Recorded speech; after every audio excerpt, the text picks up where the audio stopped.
Ô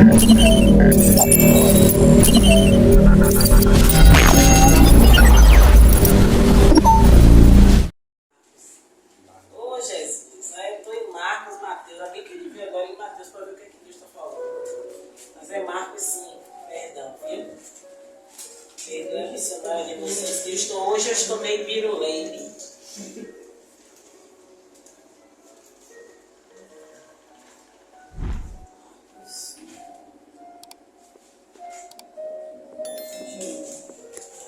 Isso. Que diz o seguinte: e passando Jesus outra vez no barco para outra banda, ajuntou-se a ele uma grande multidão, e ele estava junto ao mar.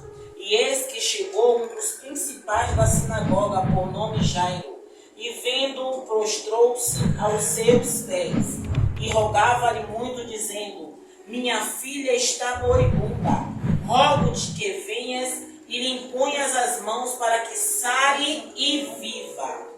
E foi com ele, e seguia uma grande multidão que o apertava. Vamos parar no verso 24. Do 21 até o 24, Jesus estava simplesmente se reportando para atender a quem?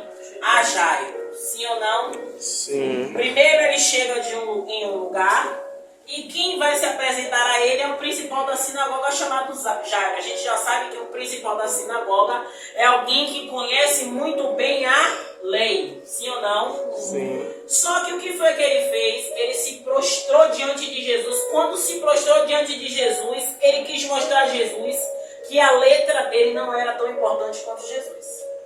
Ele demonstrando naquele momento para Jesus que ele reconhecia que Jesus era importante. Olha a diferença de Jairo para outros principais da sinagoga. Porque outros principais da sinagoga tramavam para matar a Jesus. Mas Jairo reconhecia quem era Jesus. Por isso, Jesus o seguiu ou o acompanhou. Aí a gente sabe que no inteirinho dessa história acontece um outro milagre. Só que quando Jairo chegou até Jesus, ele chegou desesperado. Por quê? Porque ele disse que a filha dele estava moribunda. Estava querendo dizer o quê? Minha filha está morrendo. Minha filha está morrendo. Rogo-te que venha para quê? Para que ela sare e viva. Porque Jairo sabia que a filha dele tinha pouco tempo de vida. Eu acredito que naquele momento Jairo estava dizendo assim: ó Jesus, se o Senhor demorar mais um minuto, você vai chegar lá, minha filha já vai estar morta. Jesus o acompanhou ou seguiu não, perdão. Foi com ele, porque o seguir também é demais, né? Mas foi com ele. Só que no inteirinho dessa história a gente sabe que alguém tocou em Jesus. Alguém tocou em Jesus. E a própria palavra vai dizer que de Jesus saiu virtude. Aí Jesus para e Jairo também.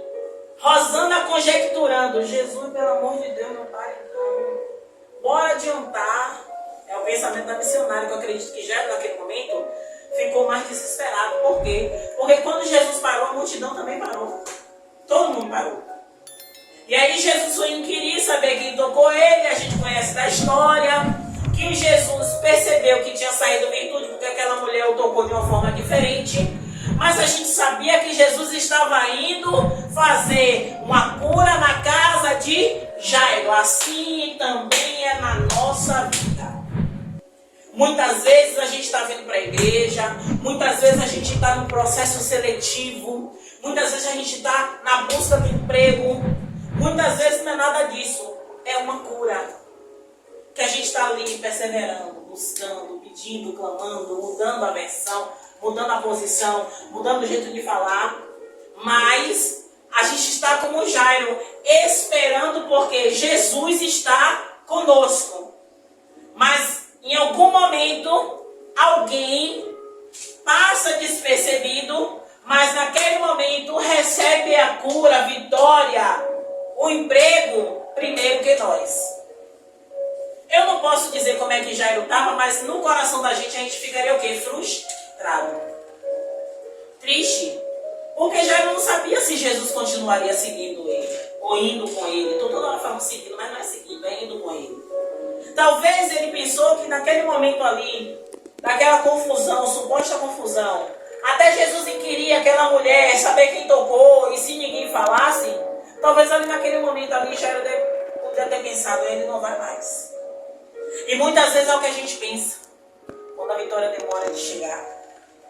Quando o filho que a gente quer que receba uma proposta de emprego ou volte para o caminho de Jesus, às vezes faz tudo ao contrário. E aí a gente acha que o Senhor não vai fazer ou vai demorar um pouco mais para fazer. Mas olhe o que é quando Deus escolhe fazer, ou quando Jesus já marcou que vai fazer. Louvado seja o nome do Senhor Jesus. Louvado seja o nome do Senhor Jesus. Verso 35. Olha, estávamos no verso 24. Pulamos para o verso 35. Estando ele ainda falando, chegaram alguns do principal da sinagoga, a quem disseram: a tua filha está morta. Para quem enfadas mais o mestre? Quer dizer, o que Jairo temia aconteceu. Eu não sei porque Deus trouxe essa palavra, mas foi Deus que trouxe imediatamente agora essa palavra. Porque eu ia lá para Tito, mas ele abriu. Talvez aconteceu algo comigo ou com vocês e a gente está sem saber o que fazer. Não sabe a saída que a gente vai tomar. Por quê? Porque veio a sentença da filha de Jairo. O que ele mais temia acontecer. Ele temia de Jesus não chegar a tempo. Naquele momento, eu acredito que no coração de Jairo, ele perdeu todas as esperanças que ele depositava em Jesus. Naquele momento, Jairo tinha perdido toda a esperança. Mas da mesma forma que Jesus se reporta para Jairo, ele se reporta para mim, para você e para quem está assistindo. Que vai assistir quando o pastor colocar. E Jesus, tendo ouvido estas palavras, disse ao principal da sinagoga: Não temas, crê somente. Jesus precisou falar muitas coisas? Não. Jesus disse apenas uma frase, para mim e para você: não tenha medo, apenas creia. A Bíblia ela vai trazer diversas palavras para que a gente continue crendo em quem é Deus. Não importa a situação, estou me arrepiando toda aqui, o vento não está nem aqui. Não importa a situação que você está, não importa a situação que eu estou, eu preciso crer. Jesus disse só isso a Jairo. A notícia chegou, bateu na porta. Não foi na porta, mas estava na rua. Mas muitas vezes a sentença do maligno vem na nossa porta, trazer notícia ruim de alguém da família que está doente. Às vezes vem no zap, que hoje em dia tudo é zap. Uma notícia, uma tragédia, algo ruim que aconteceu na família, um acidente, alguém que está hospitalizado, alguém que está com enfermidade. Hoje está tudo muito mais rápido. Hoje é o nanosegundo, não é nem o segundo, é o nanosegundo, que é muito mais rápido que o segundo. Hoje a notícia, tudo é muito mais rápido, é um piscar de olhos, já tem notícia nova. Tudo muito rápido. Mas Jesus foi bem claro com ele, disse: não temas, crê somente. Jesus podia ou não podia, igreja, dizer uma palavra e a menina sarar? Sim ou não? Jesus não precisava ir. A palavra é bem clara com aquele centurião de Cafarnaum. Aquele me fala o quê? Diz aí uma só palavra e o meu servo será curado. Jesus podia fazer a mesma coisa. Jesus não ia nem precisar seguir Jairo. Jesus ia dizer: não precisa, não tem, mas olha, Jairo, sua filha está sarada.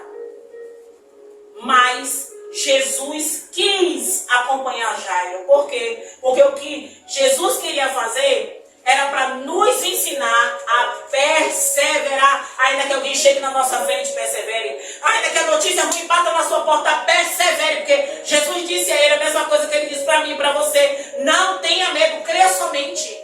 Igreja, essa palavra foi direto no trono de Deus para as nossas vidas. Eu ainda disse ao pastor: o que, pastor? Que eu não tinha o que hoje? Palavra. Quem ia ministrar era eu. Mas Deus não me deu palavra nenhuma. Ele me deu a palavra agora. Porque ele tinha que falar isso para mim e para vocês. E aí a palavra diz, louvado seja o nome do Senhor Jesus. E não permitiu que alguém o seguisse, a não ser Pedro e Tiago e João, irmão de Tiago. E tendo chegado à casa do principal da sinagoga, viu um alvoroço, que choravam muito e pranteavam. E entrando disse-lhe, por que vos alvoroçais e chorais? A menina não está morta, mas dorme. E riam-se dele, porém ele, tendo-os feito sair, tomou consigo o pai e a mãe da menina, e os que com ele estavam. E entrou onde a menina estava deitada, e tomando a mão da menina, disse, Talita cumi, e traduzido é, menina, a ti te digo, levanta-te. E logo a menina se levantou, e andava, pois já tinha 12 anos, e assombraram-se com grande espanto. E mandou-lhe expressamente que ninguém o soubesse, e disse que lhe dessem de comer. Eu li logo tudo para poder encerrar minha oportunidade. Mas observe, tem momentos na nossa vida que só basta uma notícia ruim para todo mundo querer ir na nossa casa, querer saber o que está acontecendo. Mas nem todos que querem saber da nossa vida estão ali para nos ajudar. Na maioria das vezes estão para quê? Para atrapalhar. Porque, olha só, a gente sabe que naquela época tinha um povo que era contratado para chorar, para prantear, a gente sabe disso. Mas, além desse povo, tinha outro povo. Por quê? Porque só bastava ter uma tragédia. Quem já veio do interior, já vai para o interior, quem nasce no interior sabe que quando alguém morre, a cidade toda sabe que até carro sai falando da morte da pessoa. A cidade toda, lá em Muritiba mesmo, quando eu estava lá que morria alguém, o carro saía avisando para todo mundo o horário do enterro e quem é que tinha morrido. Para toda a cidade ir lá consternar com a família da pessoa que morreu. Então aqui não tem carro de som, mas tinha aquele povo que ia chorar. Só que observe, o milagre chegou naquela casa. Só que quem não está na mesma ligação espiritual que a gente, não pode andar com a gente, não pode saber do que nós estamos necessitando diante de Deus. Porque ao invés de nos ajudar, vai puxar para baixo. Por quê? Porque vai fazer como aquele povo rir. Você não é capaz. Deus não vai fazer nada. Você não tem mais idade. Não, você não pode. Você já está velha para fazer faculdade. Você já está velha para fazer um mestrado, um doutorado, um PhD. A gente conta pessoas para não nos colocar para baixo. Mas a gente tem que contar com Cristo. Porque da mesma forma que ele disse a Jairo, não tem mais crer somente, ele diz, eu estou com você aonde quer que você esteja, só crer.